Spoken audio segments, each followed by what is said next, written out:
Oke semuanya, jadi kali ini kita mau unboxing sebuah timer pengering ya mas ya. Timer pengering untuk mesin cuci Panasonic SAP untuk usap. Jadi tipe pengering timernya itu agak beda itu loh. Jadi untuk wilayah Jogja itu nggak ada yang jual, udah tanya beberapa toko nggak ada yang jual. Emang ini timer agak lain ya, agak khusus. Jadi kayak dudukannya tuh agak miring-miring gitu, pokoknya beda lah. Dan nanti kali ini kita akan membukanya karena kata apa tuh yang jual tuh harus di unboxing apabila ada cacat produk atau cacat barang ketika pengiriman bisa kita retur, katanya gitu sih. Oke, sekarang kita bongkar dulu. Kita beli beberapa unit ya untuk produk seperti ini, timer pengering seperti ini, karena emang wilayah Jogja katanya habis lah, nggak ada stok atau gimana. Emang sulit carinya karena yang gunain mesin cuci atau yang butuh timer seperti ini jarang. Oke, kita buka. Ini agak tebel ya bubble wrapnya, dan bungkusnya pun nggak terlalu kotak-kotak amat ya.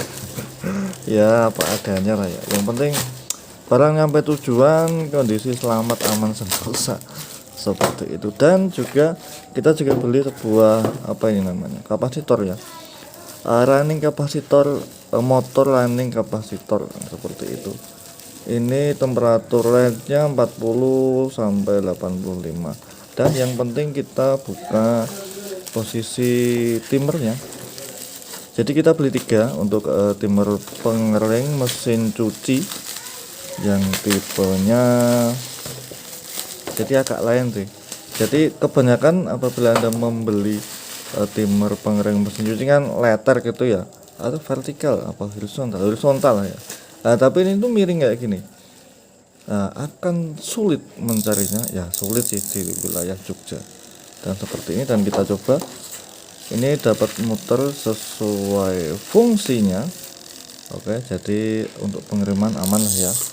Di sini saya juga membeli kapasitor yang rata-rata digunakan untuk mesin cuci 2 tabung, yaitu ukuran 10 itu untuk uasnya dan 5 mikro untuk pengeringnya. Rata-rata penggunaannya itu sih. Jadi oke, barang bagus, barang udah sampai lokasi dengan kondisi selamat sampai tujuan. Untuk harga timer seperti ini di rentang harga 15 sampai 25.000 ya untuk persatuannya.